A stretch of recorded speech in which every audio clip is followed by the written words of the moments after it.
रूपों में कहाँ कहाँ प्रयोग होता है और उसका क्या नियम है, कहाँ पे कौन छोटा हो जाता है और कहाँ पूर्ण हो जाता है, कौन स्वर रहित हो जाता है, कौन स्वर सहित हो जाता है। तो अब देखिए र का प्रयोग, ऐसा तो र हम हमेशा प्रयोग करते हैं ना।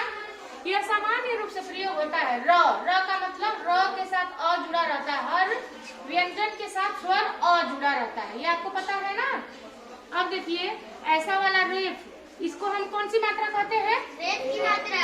रेफ की मात्रा कहते हैं। और यह पूरा है कि आधा है? आधा है। यह आधे वर्ण के रूप में लिखा जाता है, ठीक। क्यों? क्या यह स्वर रहित है, इसमें क्या है? स्वर नहीं है। जब पूरा रहता है तो हम पढ़ते र, क्या पढ़ते हैं? र। लेकिन हम क्या पढ़ते हैं? गर्व। क्या पढ़ते हैं? गर्व। जल्दी पढ़ रहे हैं ना। आधा है और यह इसमें स्वर नहीं है, इसमें बिना स्वर का है, ये बोला जा रहा है, ठीक। अब देखिए यह, इधर ध्यान दीजिए, इसके आधा होने का एक और उदाहरण और एक ट्रिक बता दे रहा है। क्या? कि जब कोई चीज हल्की होती है तो उसको हम लोग सर पे लाद लेते हैं, रखते हैं ना। हल्की चीज को सर पे रख सकते हैं, यानी कि ये आधा हो गया है तो ये वो के ऊपर चढ़ गया है ना। यानी ये भारी है, ये पूरा है, और ये आधा है तो ये इसके ऊपर चढ़ा हुआ है। समझ में आया? गर्व। तो ये एक ट्रिक और बता रहा है, जिस भी अक्षर पे लगेगा ना, जैसे वो पे लगा है, इसके पहले र आएगा तो यह बन जाएगा रेफ की मात्रा। क्या बनेगा? रेफ की मात्रा। अब देखिए एक और र आता है जो प्रश्न वाले में लगता है ना, इसे हम कहते हैं पदेन र। क्या कहते हैं? पदेन र।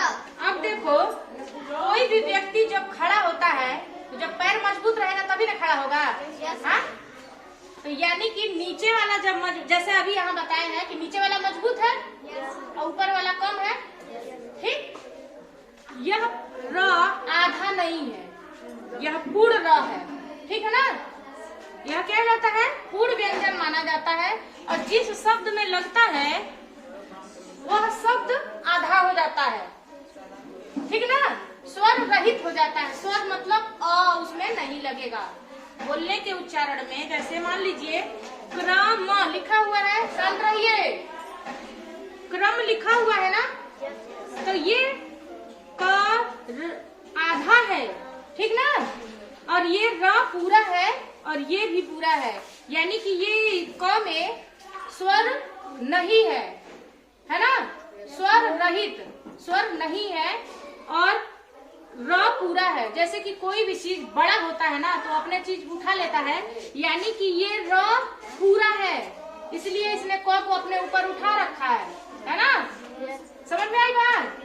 ये नीचे लगा है यानी ये मजबूत है और यह पूरा है। जो लोग मजबूत रहेंगे, जिसका एक पैर रहेगा वो किसी को उठा पाएगा? यानी कि ये पूर्ण रूप से है और यह आधा नहीं है, ये आधा है, ये इसके ऊपर चढ़ा हुआ है। समझ में आई बात? यह पूर्ण है और यह क्या है? स्वर रहित है। क में अ नहीं जुड़ा हुआ है, लेकिन क र म नहीं पढ़ रहे हैं, क्रम। क्या पढ़ रहे हैं? क्रम। तो आधा क र म, क्रम। र आ रहा है ना, यह स्वर सहित है और ये स्वर रहित, ठीक। अब एक और र आता है, ये वाला ट्रक के साथ जो लगता है, ठीक है ना। यह भी पूर्ण व्यंजन है, यह भी पूरा है, लेकिन जिस शब्द के साथ लगता है ना वो शब्द आधा हो जाता है। तो हम ट को आधा कैसे लिखें? वो तो ऑलरेडी आधा ही है, हाँ, आधा सर्किल में। क को कैसे आधा लिखें? इसीलिए इसको नीचे लगा दिया जाता है, इस तरह का टिक जैसा दो ट्रायंगल बना करके, और यह बन जाता है क्या? आधा, जैसे ट्रक। तो यह भी पूर्ण र है, ठीक ना, स्वर सहित, और यह आधा है और यह इसके ऊपर क्या हुआ है? चढ़ा हुआ है, यानी कि चढ़ा हुआ व्यक्ति कमजोर है और नीचे वाला व्यक्ति मजबूत है। तो नीचे वाला र क्या है? पूर्ण र, और यह आधा ट। समझ में आ गया?